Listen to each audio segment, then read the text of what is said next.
Hello everyone, this is doctor same और आज हम पढ़ रहे हैं एग्जाम्पल ऑफ वेक्टर जो कि हमारे पास क्या है, प्लाज्मिड है। और प्लाज्मिड को हमने मॉडिफाई किया PBR 322 या PBR 322, ये हमने बना दिया। सही है। आज ये हमारा टॉपिक है, हम इसकी कैरेक्टरिस्टिक्स पढ़ेंगे जिसमें origin of replication, size, selectable marker, multiple cloning site, ये सब चीज़ें हम डिस्कस करेंगे। लेकिन इससे पहले मैं प्रीवियस जो लेक्चर था उसको ज़रा ओवरव्यू कराता हूँ। अच्छा जी, हमारा लास्ट लेक्चर जो था वो इसके साथ, हमारे टुडे वाले टॉपिक के साथ बहुत एसोसिएटेड है, इसलिए मैं इसको जल्दी जल्दी 1 मिनट में रिपीट करता हूँ। कल हमने क्या पढ़ा था, वो ये पढ़ा था कि मॉलिक्यूलर कैरियर या फिर जो वेक्टर है ये क्या होते हैं, जिसका एग्जांपल आज हम पढ़ रहे हैं प्लाज्मिड। सही है। मॉलिक्यूलर वेक्टर को हम ऐसे डिफाइन कर सकते हैं कि वह गाड़ी जो कि हमारे फॉरेन डीएनए को एक होस्ट सेल में लेके जाते हैं, जैसा कि ये हो गया, ये आपका प्लाज्मिड हो गया। सही है, जो कि एक फॉरेन डीएनए को होस्ट सेल के अंदर लेके जाता है। सही हो गया। और फिर अंदर क्या हो जाता है, मल्टीप्लीकेशन। तो vehicle for carrying foreign DNA को सेल के अंदर ले जाना, फॉरेन डीएनए को सेल के अंदर ले जाना, वो कौन है, वो हमारा प्लाज्मिड है, वेक्टर है, मॉलिक्यूलर कैरियर है। सही है। अच्छा जी, उसके बाद हमने पढ़ा उसकी कैरेक्टरिस्टिक्स की, इस गाड़ी के जो अंदर लेके जा रहा है इसकी क्या कैरेक्टरिस्टिक्स होनी चाहिए। सही है। तो प्लाज्मिड का एक ही कैरेक्टरिस्टिक्स जो वेक्टर है उसका ये कैरेक्टरिस्टिक्स, ओरिजिन ऑफ रेप्लिकेशन उसमें होनी चाहिए, क्योंकि अगर ओरिजिन ऑफ रेप्लिकेशन नहीं है तो आगे कॉपीज बनेंगी ही नहीं, क्योंकि रेप्लिकेशन किस चीज़ का नाम है, कॉपीज बनाने का नाम है। तो ओरिजिन ऑफ रेप्लिकेशन होनी चाहिए जहाँ पर हमारे जो एंजाइम्स है, कॉपी बनाने वाले रेप्लिकेटिंग एंजाइम है, तो वो बाइंड कर सके। सही है। अच्छा जी, उसके बाद है सेलेक्टेबल मार्कर्स। सेलेक्टेबल मार्कर्स क्या चीज़ है, वेक्टर के अंदर सेलेक्टेबल मार्कर्स होने चाहिए। मैंने आपको कहा था कि सेलेक्टेबल मार्कर्स कुछ भी मुश्किल नहीं है, ये सिर्फ जीन्स को कहते हैं। वह स्पेसिफिक जीन, वह जीन जो एक ख़ास किस्म की प्रोटीन बनाते हैं जो एंटीबायोटिक के ख़िलाफ़ लड़ते हैं। सही है। और बैक्टीरिया को ज़िंदा बचाता है। तो उसका मैंने आप लोगों को ये एक एग्जांपल दिया था कि अगर मेरे पास 2 बैक्टीरिया है, सही है, ये देखें। अच्छा जी, ये मेरे पास क्या है, ये 2 बैक्टीरिया है और मुझे नहीं पता कि किसके अंदर सेलेक्टेबल मार्कर या जीन्स जो है, स्पेशल जीन्स जो है वो प्रेजेंट है या नहीं है। तो देखिए, ये इसके अंदर क्या है, ये एक स्पेशल जीन है, इसके अंदर भी एक स्पेशल जीन है, जबकि इस बैक्टीरिया के अंदर ऐसा कोई जीन नहीं है। तो इन जीन्स को हम क्या कहते हैं, सेलेक्टेबल मार्कर्स कहते हैं। सही है। और ये खास किस्म का प्रोटीन बना रही थी ये जीन्स फाइनली ट्रांसक्रिप्शन, ट्रांसलेशन और फाइनली प्रोटीन बनाते हैं। तो प्रोटीन जब बन जाता है तो ये ऐसी प्रोटीन थी जो एंटीबायोटिक को इनएक्टिव कर रहे थे। हमने दोनों के ऊपर एंटीबायोटिक अप्लाई किया। एंटीबायोटिक का फाइनल काम क्या होता है, बैक्टीरिया को मार देना होता है। सही है। तो जिसके अंदर सेलेक्टेबल मार्कर वाली जीन्स थे, सही है, तो वो जिंदा बच गई वो बैक्टीरिया, और जिसके अंदर नहीं थे तो वो मर गए। तो इसलिए हमने सेलेक्टेबल मार्कर को कैसे डिफाइन किया कि gene that enable the transformed cell या recombinant DNA to survive against antibiotics. सही हो गया। तो सेलेक्टेबल मार्कर कुछ भी नहीं, स्पेशल जीन्स है। सही है, जो कि खास किस्म का प्रोटीन बनाते हैं जो एंटीबायोटिक के खिलाफ लड़ सकते हैं। सही है। उसके बाद आप लोग देखिए, मैंने आप लोग को बताया दिया था मल्टीपल क्लोनिंग साइट्स होते हैं। एक प्लाज्मिड के अंदर, एक वेक्टर के अंदर मल्टीपल क्लोनिंग साइट्स होनी चाहिए। क्लोनिंग साइट्स वो साइट्स होते हैं जहां पर हमारा जो रिस्ट्रिक्शन एंडोन्यूक्लियस एंजाइम है वो एक्ट करते हैं। सही है। तो अगर बहुत सारे मल्टीपल क्लोनिंग साइट, इसका मतलब ये है कि इस रीजन पर बहुत सारे रिस्ट्रिक्शन एंडोन्यूक्लियस एंजाइम एक्ट कर सकते हैं। सही है। तो एक प्लाज्मिड की ये भी एक खसूसियत होनी चाहिए कि वहाँ पर बहुत सारे जो है एंजाइम एक्ट कर सके, क्योंकि अगर वो एक स्पेशल एंजाइम एक्ट करेगा तो ये हमारे लिए मुश्किल हो जाएगा। सही है। क्योंकि एक एंजाइम जो है वो हमारे साथ फ्लेक्सिबिलिटी चॉइस नहीं होगा, फिर एक ही एंजाइम काम करेगा। तो इसलिए हम जो है एक ऐसा मल्टीपल क्लोनिंग साइट इसके अंदर ढूंढते हैं जहाँ पर हम बार बार जो है मुख्तलिफ जगहों पर कटिंग कर सकें। और कटिंग क्यों ज़रूरी है, क्योंकि जब हम इसको कट करेंगे तो फिर इसके अंदर अपना फॉरेन डीएनए जो है, जो हमारा फॉरेन डीएनए है, वो हम इसके अंदर इंसर्ट कर सकते हैं। सही है। तो मल्टीपल क्लोनिंग साइट्स होनी चाहिए। अच्छा जी, उसके बाद हमने कहा कि इसका जो साइज़ है वो स्मॉल होना चाहिए। आगे आप लोग को मैं आज वाले लेक्चर में डिस्कस करूंगा कि साइज़ क्यों स्मॉल होना चाहिए। सही है। अच्छा जी, तो आज हमारा टॉपिक क्या है, हम एग्जांपल ऑफ वेक्टर पढ़ रहे हैं जो कि हमारे पास क्या है, प्लाज्मिड है। और plasmid is modified into PBR 322 या PBR 322। आप लोग देखें, ये हो गया मेरे पास प्लाज्मिड। तो आप जानते हैं ना कि एक सर्कुलर डीएनए मॉलिक्यूल होता है बैक्टीरियल ओरिजिन, यानी कि बैक्टीरिया के अंदर ऐसे एक सर्कुलर किस्म का डीएनए होता है। सही है। एक सर्कुलर किस्म का डीएनए में ऐसे बेस पेयर्स होते हैं ना बीच बीच में। सही है। ये एक सर्कुलर डीएनए है। बैक्टीरियल ओरिजिन का, हमने बैक्टीरिया से लिए हैं और इसको हम कहते हैं प्लाज्मिड। इस प्लाज्मिड को साइंटिस्ट ने क्या किया, मॉडिफाइड किया, इसमें चेंजेस लाई, मॉडिफिकेशन कर दी उसमें, और एक न्यू प्लाज्मिड या आप लोग कह सकते हैं PBr322 बना दिया उन्होंने। सही है, PBr322 क्यों बना दिया उन्होंने इस प्लाज्मिड से, क्योंकि PBr322 जो है इसमें बहुत अच्छे करेक्टरिस्टिक्स थे as a vector, as a vehicle for carrying DNA, इसमें बहुत अच्छे करेक्टरिस्टिक्स थे, उन्होंने मॉडिफाई किया, चेंजेस लाए उसमें। सही है, देखो अगर आप लोगों को मैं एग्जांपल दे दूं ना, तो आप लोग ऐसा कंसीडर करें कि प्लाज्मिड जो है ये एक पुरानी ज़माने की गाड़ी है। सही है, और आजकल नई ज़माने की गाड़ी आप लोग देखें तो बहुत अच्छी है ना उसकी बनिस्बत।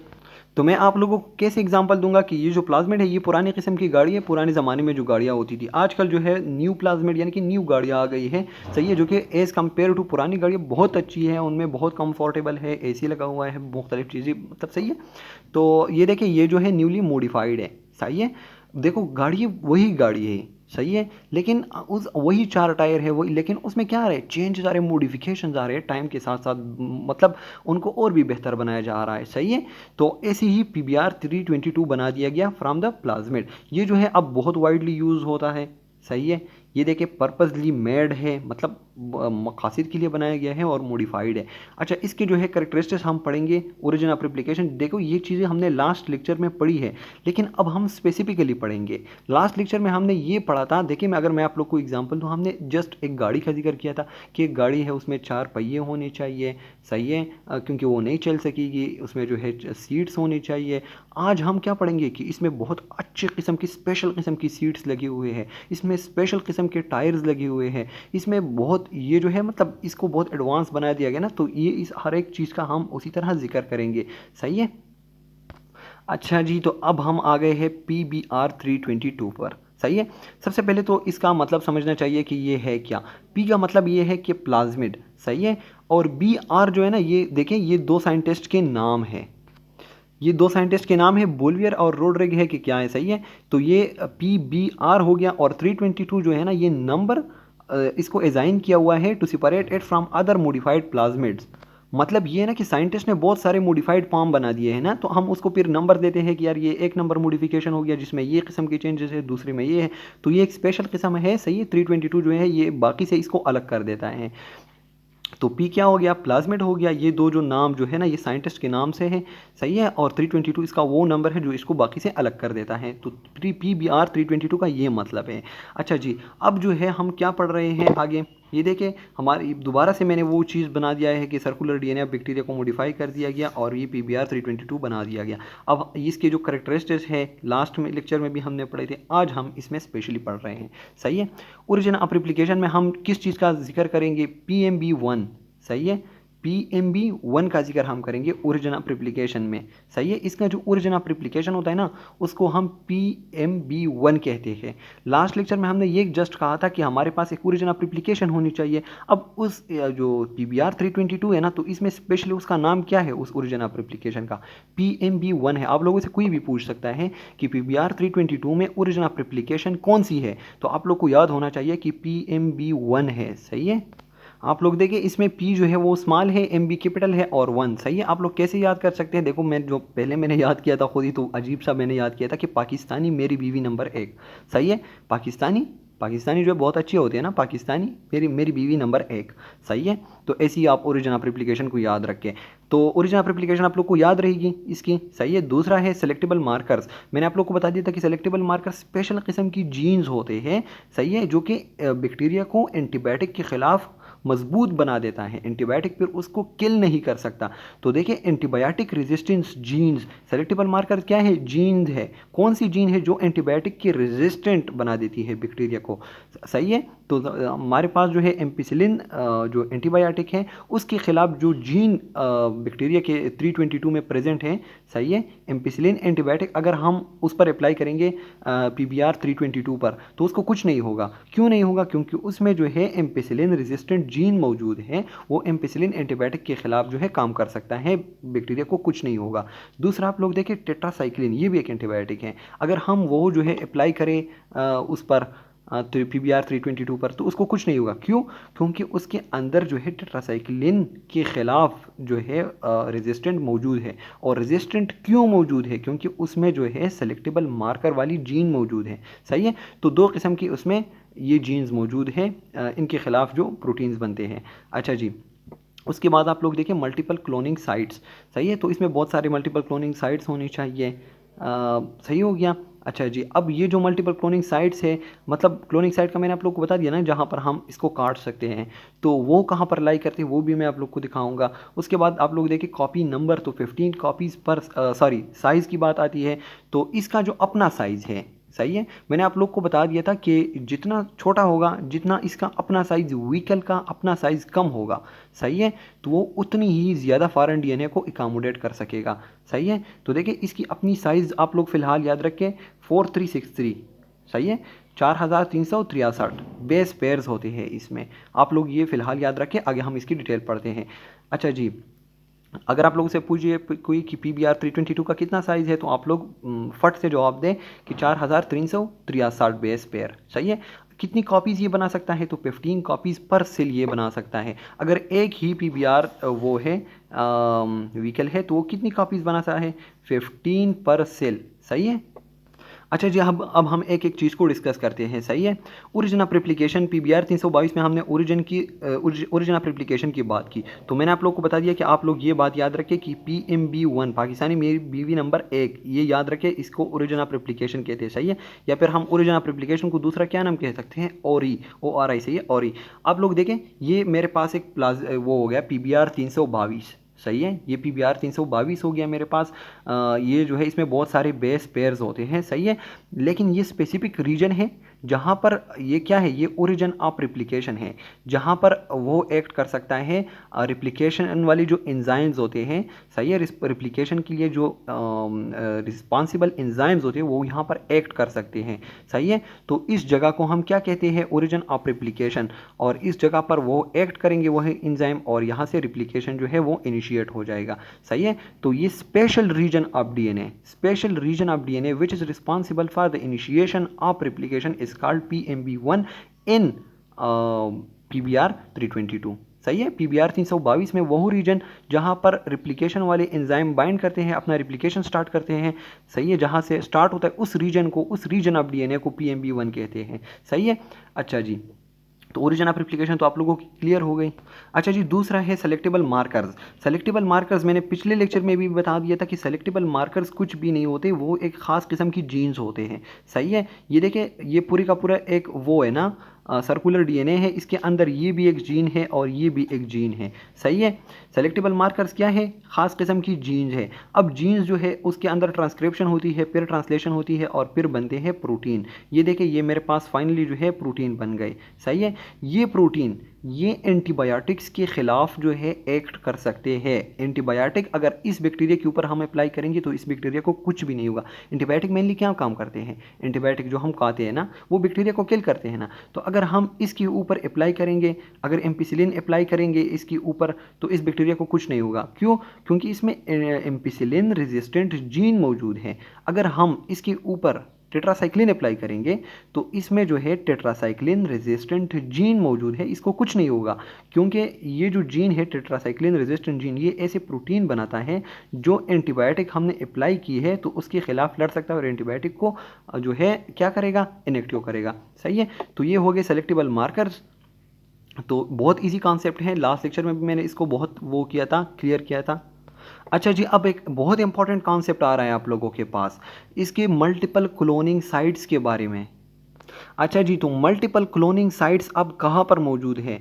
मैंने आप लोगों को PMB1 ओरिजिन ऑफ रिप्लिकेशन भी दिखा दिया, जो सेलेक्टेबल मार्कर्स थे वो भी दिखा दिया। अब मुझे चाहिए कि मैं आप लोगों को जो है क्लोनिंग साइट्स भी दिखाऊं कि इसमें मल्टीपल क्लोनिंग साइट्स कहाँ पर मौजूद है। देखो, क्लोनिंग साइट वहाँ होते हैं, वही साइट्स होते हैं जहाँ पर रिस्ट्रिक्शन एंजाइम अपना काम कर सकते हैं। सही है। अच्छा जी, अब ये कहाँ पर होते हैं? PBr 322 के अंदर। PBr 322 के अंदर मल्टीपल क्लोनिंग साइट्स कहाँ पर होते हैं, अगर आप लोगों से कोई पूछे। सही है, तो देखें, मैंने आप लोग को यहाँ पर दिखा दिया एम्पिसिलिन रेजिस्टेंट जीन, और यहाँ पर मैंने आप लोग को दिखा दिया टेट्रासाइक्लिन रेजिस्टेंट जीन, सही है। तो इन दोनों जीन्स को मैंने दोबारा यहाँ पर ड्रा किया। ये देखिए, ये हमारे पास क्या है, ये ये जो है एम्पिसिलिन रेजिस्टेंट जीन है, ये जो है हमारे पास कौन सा है, टेट्रासाइक्लिन रेजिस्टेंट जीन है। तो इन जीन के अंदर ही देखो, ये बड़ा लंबा सा जीन है ना, तो इन जीन्स के अंदर ही इनको हम काट सकते हैं। इनको हम काट सकते हैं मतलब इनके अंदर रिस्ट्रिक्शन एंजाइम अपना काम कर सकते हैं। इसका मतलब ये है कि ये हमारे लिए क्लोनिंग साइट्स है, सही है, क्योंकि इसके अंदर फिर हम अपना जो फॉरेन डीएनए है वो इंसर्ट कर सकते हैं, सही हो गया। तो जहाँ पर हम इसको काट सकते हैं उस रीजन को क्लोनिंग साइट कहते हैं। तो अब सवाल यह था कि PBR 322 को हम कहाँ काट सकते हैं, तो वो हम जो एम्पिसिलिन रेजिस्टेंट जीन है उसके अंदर हम काट सकते हैं, उसके अंदर भी काट सकते हैं, टेट्रासाइक्लिन रेजिस्टेंट जीन के अंदर भी काट सकते हैं, सही है। तो इनको हम कहते हैं मल्टीपल क्लोनिंग साइट। तो हमारे पास ये जो है PST1, PVU1, SEC1, तो वो जो है किस एंजाइम के ऊपर कटिंग कर सकते हैं, किस रीजन के ऊपर कटिंग कर सकते हैं, एम्पिसिलिन रेजिस्टेंट जीन के ऊपर कटिंग कर सकते हैं, सही है। देखो यहाँ पर इसको काटेगा तो ये खुल जाएगा, ऐसा ही पूरी का पूरा सर्कल खुल जाएगा, इसके अंदर हम अपना फॉरेन डीएनए जो है वो इंसर्ट करेंगे, सही है। तो ये आप लोग का एक क्लोनिंग साइट हो गया, और ये क्लोनिंग साइट कहाँ पर मौजूद था, एम्पिसिलिन रेजिस्टेंट जीन के अंदर मौजूद था। दूसरा ये देखिए PVU1, सही है। तो ये एंजाइम अगर इसके ऊपर एक्ट करेगा तो ये दोबारा से ये खुल जाएगा, ये सारे का सारा सर्कल, इसके अंदर हम अपना फॉरेन डीएनए इंसर्ट करेंगे, तो ये दूसरा क्लोनिंग साइट हो गया। तो ये देखें PST1, PVU1, SEC1, ये आपके रिस्ट्रिक्शन एंडोन्यूक्लियस एंजाइम है जो कि कहाँ पर कटिंग कर सकते हैं, एम्पिसिलिन रेजिस्टेंट जीन के अंदर कटिंग कर सकते हैं। तो ये हो गए आपके जो है multiple cloning site which are present in the ampicillin resistant gene. अच्छा जी, दूसरा यहाँ पर आप लोग देखें, ये जो है बम ही एंड हाइंड 3, सही है, बम HI1 है कि क्या है। तो ये दो जो रिस्ट्रिक्शन एंजाइम है ये कहाँ पर एक्ट कर सकते हैं, ये टेट्रासाइक्लिन रेजिस्टेंट जीन के अंदर कटिंग कर सकते हैं, सही है। ये दो जो है ये टेट्रासाइक्लिन रेजिस्टेंट जीन के अंदर कटिंग कर सकते हैं। तो इसका मतलब ये है कि मल्टीपल क्लोनिंग साइट जो है वो या तो टेट्रासाइक्लिन रेजिस्टेंट जीन के अंदर मौजूद है या फिर जो है इसके अंदर एम्पिसिलिन रेजिस्टेंट, या दोनों के अंदर मौजूद है। तो आपको पता चल गया कि हम जो है मल्टीपल क्लोनिंग साइट PBR 322 में कहाँ ढूंढेंगे, इन दो जीन्स के अंदर ढूंढेंगे, सही है।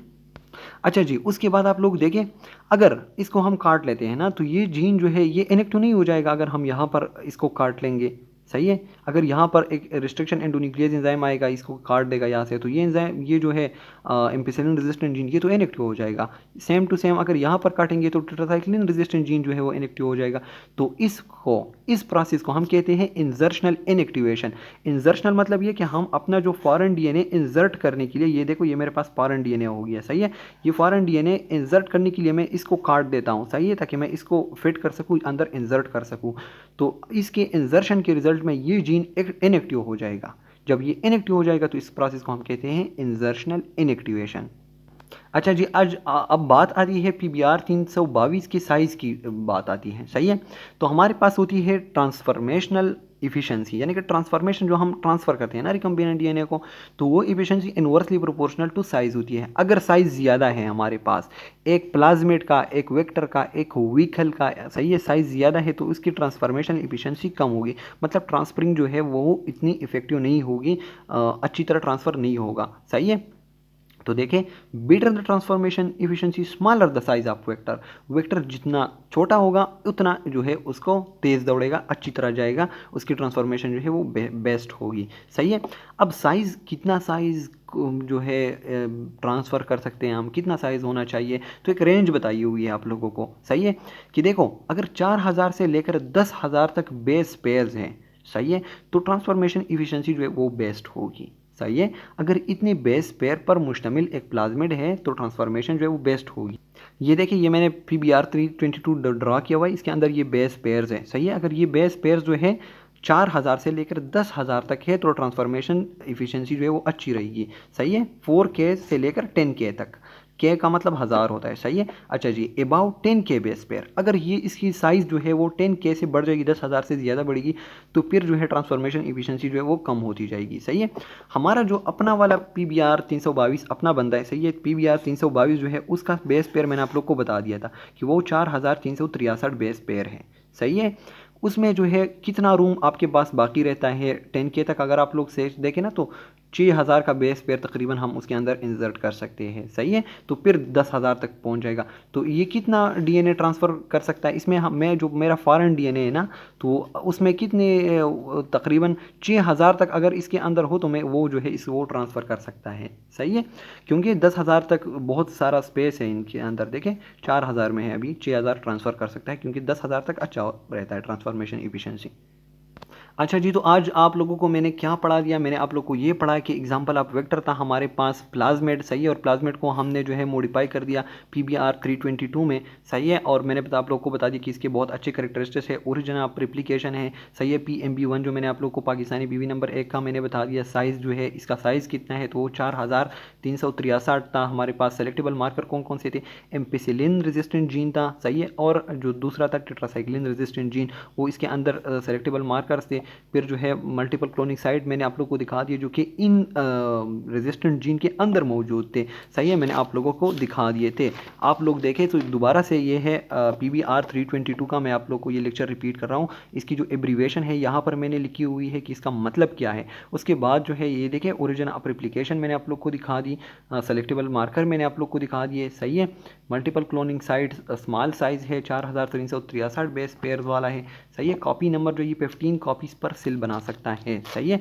अच्छा जी, उसके बाद जो है मैंने आप लोगों को एक एक चीज़ एक्सप्लेन किया कि जो ओरिजिन ऑफ रेप्लिकेशन है ना, ये एक स्पेशल रीजन ऑफ डीएनए है जहाँ पर जो है रेप्लिकेटिंग एंजाइम एक्ट करते हैं, और इस स्पेशल रीजन को हम PMB1 कहते हैं, सही है, in the case of PBR 322। अच्छा जी, सेलेक्टेबल मार्कर क्या है कि हमारे पास जो PBR 322 प्लाज्मिड है, सही है, PBR 322 जो वेक्टर है, तो उसके अंदर स्पेशल 2 किस्म के वो होते हैं, जीन्स होते हैं, सही है। और वो जीन जो है वो एंटीबायोटिक के खिलाफ प्रोटीन बना सकते हैं, और उसको हम कहते हैं एंटीबायोटिक रेजिस्टेंट जीन, जो कि एक है एम्पिसिलिन रेजिस्टेंट जीन, दूसरा है टेट्रासाइक्लिन रेजिस्टेंट जीन, सही है। और इन जीन्स के अंदर हम कटिंग कर सकते हैं through our restriction endonuclease enzymes, सही है। और जो एंजाइम्स जो है एम्पिसिलिन रेजिस्टेंट जीन के अंदर एक्ट कर सकते हैं, उनके नाम क्या है, PST1 है, PVU1 है, SEC1 है, जो कि एम्पिसिलिन रेजिस्टेंट जीन के अंदर एक्ट कर सकते हैं, उसको कट कर सकते हैं ताकि हम अपना जो है फॉरेन डीएनए जो है वो इंसर्ट कर सकें, सही है। अच्छा जी, दूसरा ये देखिए, ये टेट्रासाइक्लिन के ऊपर एक्ट कर सकते थे। जब हमने ये इंसर्ट कर दिया, फॉरेन डीएनए इंसर्ट कर दिया, इसको कट कर दिया, सही है, तो ये जीन जो है इनएक्टिव हो गया, और इस प्रोसेस को हमने क्या कहा, इंसर्शनल इनएक्टिवेशन।